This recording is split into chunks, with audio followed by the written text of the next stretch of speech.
things, so I'm back with another director spotlight, this time for Joel and Ethan Coen. They were born in Minneapolis, Minnesota in the 1950s, and their first film, Blood Simple, came out in 1984. Frances McDormand has been married to Joel Coen since 1984, and she has been in several of his films as a consequence. I can never remember which one of them took director credit and which one of them took producer credit for the first several films that they did before they ended up having dual credit. But since they would work as a team to do the producing and directing and writing, it's hard to say who did exactly what because they're pretty much a dual unit. They specialize in crime thrillers that have weird black humor in them. That's kind of the main thing they seem to focus on in most of the films in their career, and Blood Simple is definitely no exception. Their second film, Raising Arizona from 1987, I'm not very fond of. Nicolas Cage is a little bit rough for me anyway, and for him to be raising what is thought to be the child of a serial killer is a little bit odd. At least that's what I remember about it. I didn't like it enough to remember it very well. Miller's Crossing from 1990, which is a Prohibition-era crime thriller featuring someone who's go-between a couple of different mob families. I thought that one was quite interesting, and it was filmed and written back-to-back with 1991's Barton Fink, which I did really like because it has this very curious, odd, surrealistic take on writers and writer's block, which I greatly appreciated and thought was very entertaining in a weird way. Frequent collaborators like, I think his name is John Turturro and John Goodman are in that. The Hudsucker Proxy from 1994 was their only, to date, as far as I'm aware, PG rated film, in which Tim Robbins' character ends up taking over a company he probably shouldn't be taking care of. But it has a very strange humor to it, and Jennifer Jason Leigh is one of the best parts of it as the very quick-talking reporter. And for some reason, Bruce Campbell is one of her friends, which I thought was hilarious while watching it.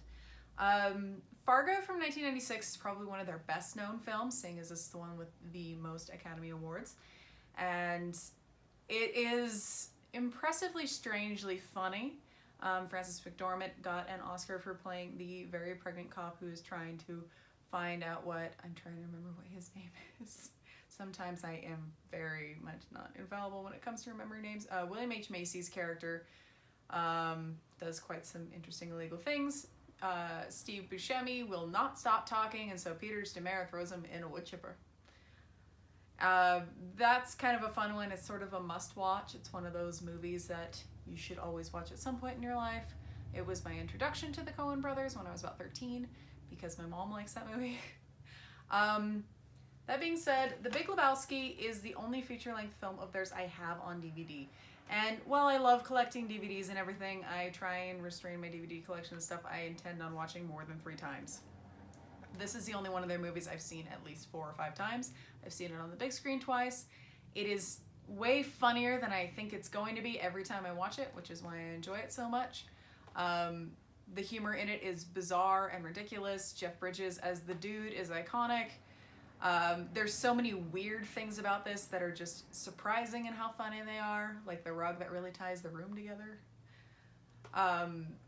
This is probably my favorite Coen Brothers film as a consequence, but it has a kind of like aimlessness to it that is very enjoyable.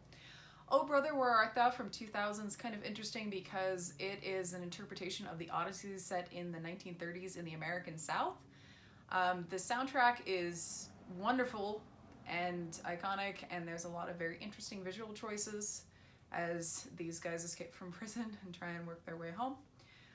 The Man Who Wasn't There from 2001 was one I didn't think I was going to like because I'm not fond of Billy Bob Thornton, but the black and white style and the kind of observing quietness of the main character in his failed attempt to blackmail someone was very interesting, and pulled off well. Intolerable Cruelty from 2003 with Catherine Zeta-Jones and what is his name? He was also in Oh Brother, Where Art Thou? Of course, because I'm trying to think, I completely forgot his name, even though everyone knows who it's George Clooney. This one's bizarre humor. It's not really a crime thriller, but it is just a comedy that is preposterous because Catherine Zeta-Jones plays a rich woman who is a serial divorcer so that she can get money from rich husbands, and George Clooney is a divorce attorney, and they're attracted to each other in an incredibly bizarre, toxic, and amusing way. It's a very strange film. I have mixed feelings on it. The Ladykillers from 2004 is definitely possibly their worst one, which is a remake of a comedy from 1955. Tom Hanks I thought was a very strange choice. On the whole, I just didn't think it was the type of slapstick funny they were going for, and it just seemed kind of forced. So that one I can't necessarily recommend. I haven't seen the original film, but from my understanding it is much better. I'm not even going to pretend to pronounce this because my French is abysmally awful and non-existent, but they are one of the directors in this. Admittedly, I can't remember which segment they did because there's like 20 directors in this, so I just know that they had a hand in directing. So I can't tell if their segment was good or bad. No Country for Old Men from 2007, I haven't seen since it was released, and I was 14. I remember thinking it was good, but I was also a little bit too young to not fully understand everything about it. I never read the book because the only Cormac McCarthy book I read was All the Pretty Horses, and I hated it, so I never got around to reading No Country for Old Men. But from what I remember, that movie is good. I'd like to revisit it with fresh eyes as an adult, and I just haven't gotten around to it. Burn After Reading I saw in the theater in 2008, and I didn't like it. I thought it was incredibly frustrating and annoying to watch. I wonder if my opinion would change if I rewatched it, because a great many of films I enjoy, I hated on the first watch and enjoyed on the second. So who knows, that might be one of them, or I won't change my mind. A Serious Man from 2009 was kind of an interesting one because on the one hand it was kind of funny, on the other hand I spent the entire movie thinking, I am not Jewish. I am not Jewish enough to understand the humor in this. That doesn't mean this story is not worth telling. It just means I'm not the intended audience. So that was kind of a rough one for me. I just was kind of out on a lot of the jokes. So I can't really give a good opinion on that one because I'm not the intended audience. So, oh well. True Grit from 2010. I haven't seen the original film, but this one I enjoyed quite a bit. The lead actress really carried the movie surprisingly well, and Jeff Bridges did very well as Rooster, and it's a pretty successful Western. I'm picky about Westerns in general, but I did think it was a very solid, well done film. Inside Llewyn Davis from 2013. It was kind of a bittersweet look at this kind of failing blues musician who's trying very hard and keeps messing up at every single turn. And then it kind of loops back in on itself, and Oscar Isaac did a very good job, and it's the main reason the movie ended up being good. Hail Caesar from 2016 is one of those movies that's incredibly jumbled, overlong, and doesn't make a lot of sense, but is still incredibly amusing for no apparent reason. I believe it's set in 1950s Hollywood, and people are trying to pretend things are fine when they're aggressively not. I want to say that Josh Brolin had to carry the entire weight of that movie. I haven't seen it since I saw it in the theater, and it was quite entertaining.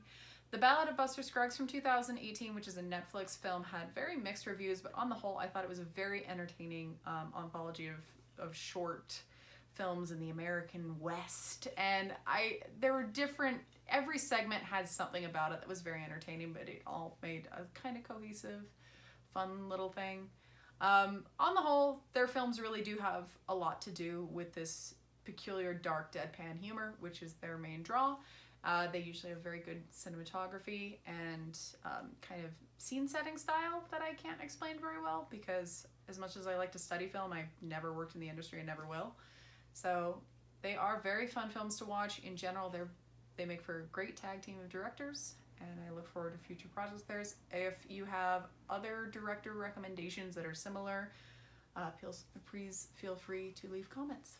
Till next time, Darklings.